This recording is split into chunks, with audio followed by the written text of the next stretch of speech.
Good morning, viewers. I am Brigadier Aditya Madan, and welcome back to my channel. There are two events linked to Gaza in the very near future. The first meeting of Board of Peace on Gaza is on 19th February at the Trump Institute of Peace, Washington.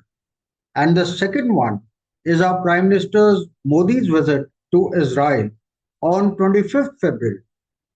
Therefore, it seems to be the right time to discuss the Gaza peace accord. Just a brief backdrop first.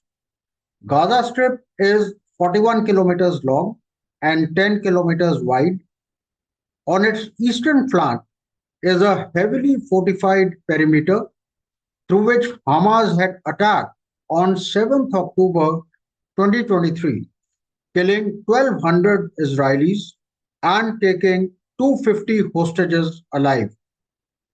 After about 1 year and 3 months of war, there was a ceasefire, but it lasted just 2 months from 19th January 25 to 18th March 25, in which only 3 Israeli hostages and 90 Palestinian prisoners were exchanged. Finally, it was on 9th October 25 that USA brokered a ceasefire, inviting 60 world leaders to sign Board of Peace for Gaza. At the recently held World Economic Summit, Gaza Peace Accord was signed by 26 countries who have recently pledged $5 billion and also committed their troops for the International Stabilization Force. India is yet to decide. Now, Gaza Peace Plan has two phases.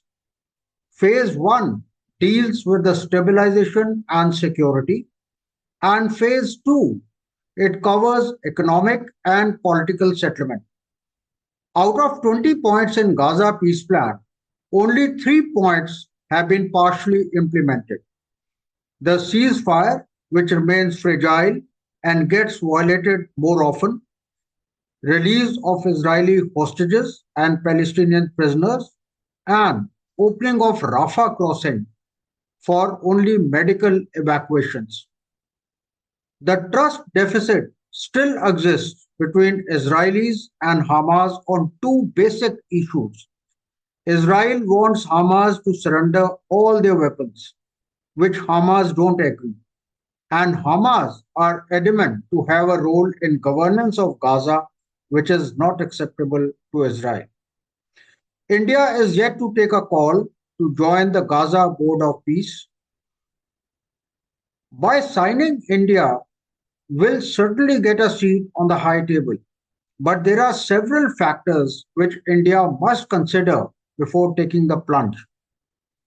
And the first and foremost is that for the Gaza Peace Board, Trump is a chairman in his personal capacity. And it's not the president of USA ex officio. What will happen in January 2029 when the USA administration is the new one with the new president?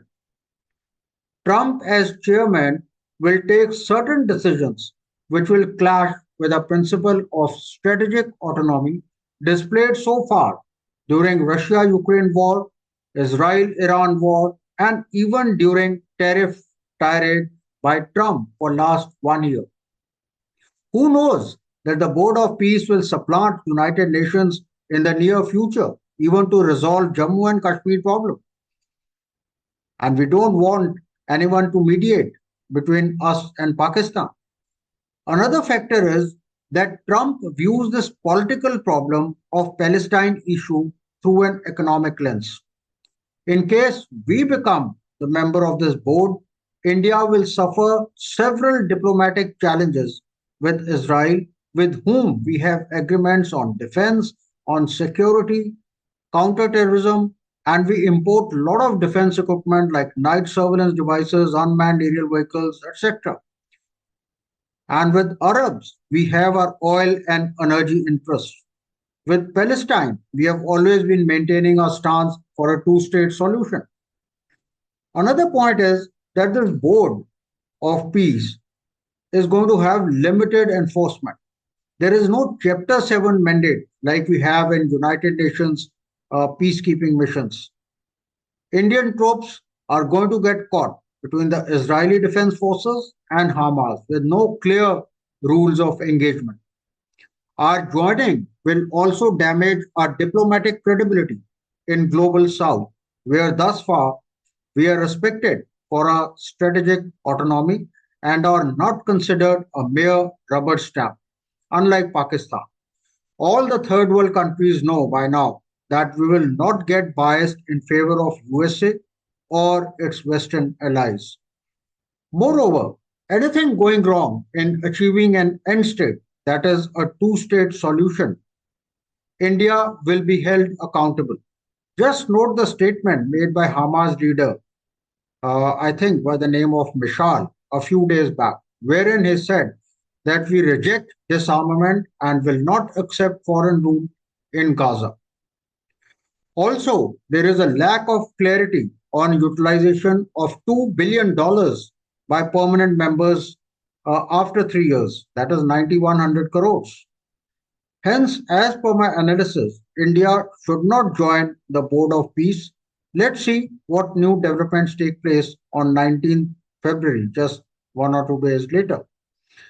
We'll keep tracking for you the latest developments in West Asia on the Gaza front, as well as Iran USA standoff. Stay tuned to my channel, To the Point. Thank you and Jai Hind.